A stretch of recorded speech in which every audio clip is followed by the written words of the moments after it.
¿Cómo te va, Freddy? Juan Carlos El Puma Rodríguez y el doctor Gustavo Varela, te saludamos. El gusto es mío, ¿eh? Un gran placer poder comunicarme con ustedes y bueno, muy generosa la presentación. Lo Larga merece. como puteada de tartamudos. Pe- Bueno, Freddy, ¿cómo estás viendo el año que se va, donde el gobierno sigue no poniéndose los pantalones largos como debe ser, parlamentariamente, atacando la justicia? ¿Qué no ataca el gobierno? Decime la verdad. Bueno, alcancé a escuchar algo de la presentación y coincido. En general, todos vemos que el telón de fondo que tiene la Argentina, aparte de la crisis política que es muy recurrente, que se manifiesta prácticamente todas las semanas, en algunos momentos con mayor profundidad, es un telón de fondo que está totalmente teñido por la inflación, por los niveles de marginalidad, de pobreza en aumento, fundamentalmente de los sectores jóvenes, que son las principales víctimas y los más vulnerables en esta crisis que produce marginalidad y produce también una profundización de la pobreza. En ese sentido, creo que lo que corresponde es tratar por todos los medios de ir generando una alternativa política. No solamente garantizar la alternancia, que felizmente creo que se va a dar, el equilibrio y el control del poder se ha dado, también la alternancia en el ejercicio del poder. Ahora lo que corresponde es tratar de generar una alternativa política y esto está más vinculado a los contenidos, es decir, a un proyecto que sea capaz de encontrar denominadores comunes, ampliar la base de sustentación política para poder enfrentar con éxito una crisis que ya es muy prolongada y muy profunda. Federico, buenas noches. Gustavo Varela te saluda. ¿Cómo estás? ¿Qué tal, Gustavo? ¿Cómo estás? Buenas noches. Bien, bien. Mira, hace unos días hablando acá con el Puma, yo recordaba que de los... yo ya estoy en los 60, que uno de los primeros libros de política que leí fue Los herederos de Alfonsín. Seguramente lo recordás, el libro, ¿no? Del año 88, si mal no recuerdo. Sí, sí, con, lo recuerdo muy bien porque fue un libro que escribieron José Antonio Díaz y Alfredo Leuco, ¿no? ¿Quién diría, no? Exacto. ¿Quién diría, no? Cuando Alfredo Leuco era más o menos progre. Sí. Era donde los tres personajes analizados eran vos, el Coti Cilia y el Changuí Cáceres, que bueno, después se retiró de la política, se le perdió el rastro, ¿no? Al Changuí Cáceres seguramente vos tenés información sobre él, ¿no? Pero Coti Cilia reapareció en los últimos años también con ese rol siempre tras bambalinas, ¿no? Que tanto le gustó siempre a él. Pero uno, claro, compara esa época, han pasado, ha llovido, como dicen los españoles, unos casi 4 décadas, o camino a las 4 décadas, y realmente se ha trastocado totalmente el panorama porque Leuco y José Antonio Díaz pensaban realmente que la reelección de Alfonsín estaba al alcance de la mano. Bueno, después las cosas no se dieron y el gobierno terminó como ya recordamos, como quedó registrado. Yo te hago la siguiente pregunta, Federico. Uno veía al radicalismo hace unos años, era una fuerza de centroizquierda, moderada, institucionalista. Con el tiempo daría la impresión que el kirchnerismo, con sus modales, sus malos modales, lo empuja a buscar una idea de institucionalidad. Claro. Pero reaparece también el conflicto, ahora también con una fuerza que obviamente está más a la derecha que el radicalismo. Claro, o eso es lo que uno supone. Habrá radicales y radicales. ¿Cómo te imaginás vos, ahora, para colmo de males, ante la posibilidad cierta de ganar el gobierno nacional? ¿Cómo te imaginás vos, por un lado, la convivencia de la coalición hasta las elecciones? Y de allí en más, ¿qué imaginás? La lista 3. Exacto. Bueno, por eso es que puse tanto énfasis en tratar de generar una alternativa política, y no es un juego de palabras. ¿Por qué? Porque cuando nosotros hicimos aquella ya famosa y muy reconocida convención de Gualeguaychú que produjo la alianza que posteriormente llegó al poder, lo hacíamos impulsado por dos razones principales, ¿no? Para poner en vigencia las dos reglas de oro del sistema democrático. La primera es el equilibrio y el control del poder, que estaba totalmente desbalanceado. No nos olvidemos que Cristina Fernández de Kirchner había ganado las últimas elecciones con el 54% de los votos, y segundo, había salido el socialista Hermes Wiener con apenas el 17%. Eso se traslada, a propósito de ustedes, que son especialistas en estos temas, al Congreso, y eso daba una mayoría muy abrumadora que permitía utilizarla con cierta arbitrariedad y discrecionalidad, por decirlo menos, ¿no?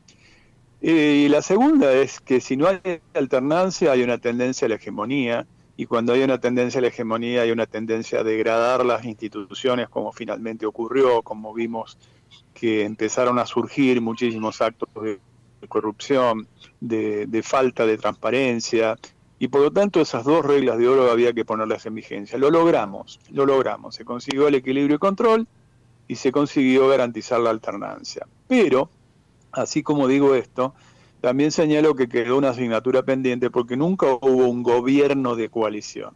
Cambiemos o Juntos por el Cambio, como se le quiera llamar, no fue un gobierno de coalición, fue un gobierno del PRO.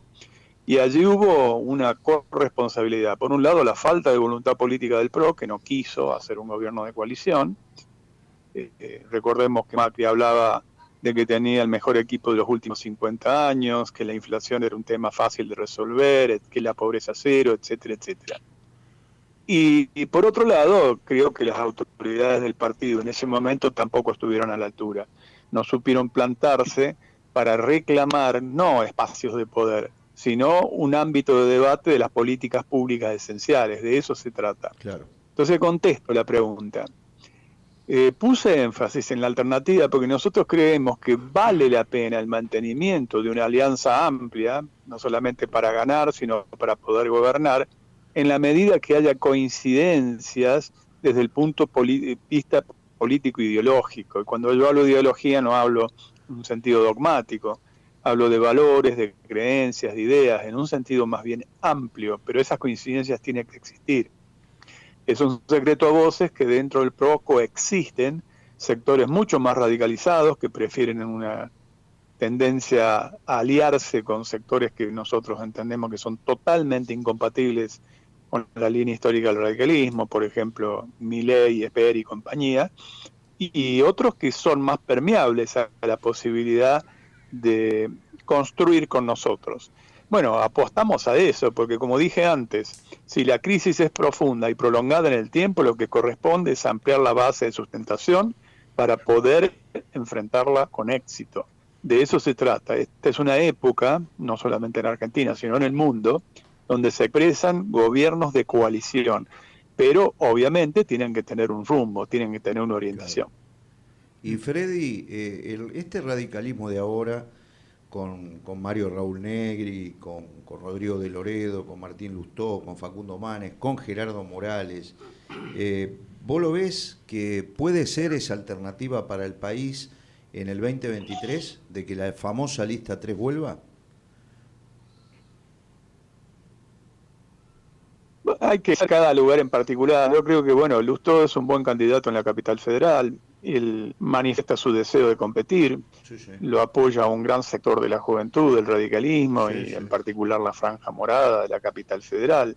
Tiene una militancia bastante activa y obviamente si la competencia es Jorge Macri, con los ojos cerrados me quedo con Martín Lustó, ¿no es cierto? Sí, sí, Dentro sí. de la competencia que pueda darte, ¿no? Y yo creo que le gana. Y a nivel nacional, me pareció una muy buena idea de Morales plantearle a Manes una interna abierta. Lamentablemente luego, primero Manes aceptó, luego Sí, sí. se retractó, porque no hay otra forma de resolverla, porque son aspiraciones legítimas. En realidad Manes es un buen aporte a la política, una novedad, pero también Morales tiene mucho interesante que ofrecer. Por ejemplo, una buena gestión en Jujuy, en temas extremadamente sensibles, como por caso la explotación del litio, los parques de paneles solares y las inversiones que se han logrado en esa zona, la utilización del cannabis con fines medicinales, y ha producido una verdadera conmoción desde el punto de vista productivo, que muestra que es un buen administrador y que si eso se traslada al nivel nacional puede ser un muy buen ejemplo. Freddy, ¿y te gusta Pose, Mazzi Abad, algún candidato del radicalismo en la provincia? Por las mismas razones que dije recién, me gusta Pose. ¿Por qué? Porque Pose hace muchos años que administra el único gran municipio que nosotros gobernamos en el Gran Buenos Aires, que es el de San Isidro, y algunos tienen la tendencia a creer que es un municipio rico y fácil de administrar, pero yo quiero decirles, porque yo he vivido también un tiempo en San Isidro, que tiene un sector importante de clase media-baja en lo que es el barrio de la Calabria, que es muy importante, con calabreses de origen italiano, que están radicados en San Isidro, la famosa Cava, que ha sido transformada con una muy buena acción del gobierno, tiene buenos niveles de seguridad, tiene un excelente nivel de salud, que eso comenzó ya en la etapa de su padre, de Melchor Pose, con el hospital de San Isidro.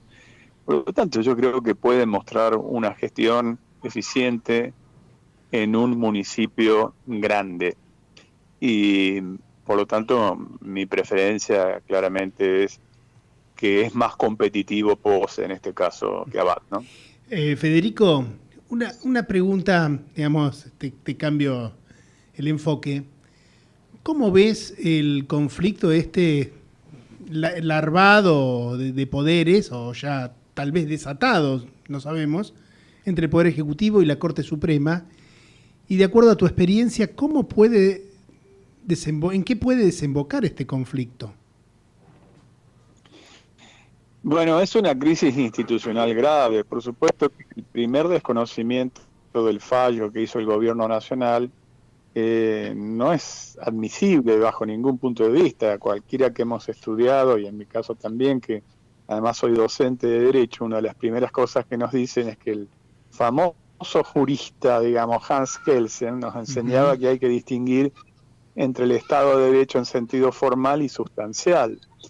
El primero, es decir, el formal, cualquier Estado es Estado de Derecho, qué sé yo, el Estado soviético, el fascista, cualquiera, porque tiene capacidad de generar normas y la fuerza coercitiva para hacerlas cumplir. Pero cuando se trata de un Estado de sentido sustancial, no solamente hay que tener un origen legítimo del poder, sino también división de los poderes, separación entre el poder constituido y el poder constituyente, un órgano independiente que pueda hacer el control de constitucionalidad, que en nuestro caso es justamente la Corte Suprema de Justicia de la Nación. Desconocer un fallo de la Corte de Justicia es retroceder al Estado de Derecho en un sentido formal, puramente. Y curioso, porque justamente había sectores del peronismo que criticaban antes por mala la supuesta democracia formal. Entonces yo creo que han retrocedido mucho. También es importante advertir que también es un escándalo, la reunión en Lago Escondido, donde jueces, fiscales, jueces en lo penal y económico, en lo contencioso administrativo, en lo federal, etcétera, tengan un nivel de connivencia y conflictos de intereses muy manifiesto. También eso es escandaloso. Las dos cosas hay que señalarlas. Sí. Freddy, te agradezco mucho. Quiero desearte un muy feliz año nuevo a vos, a tu familia. Y el año que viene nos volveremos a reencontrar, querido amigo. Como siempre lo has hecho, tu gentileza y la generosidad de salir al aire aquí en Radio El Pueblo y en la noticia Tras el Espejo.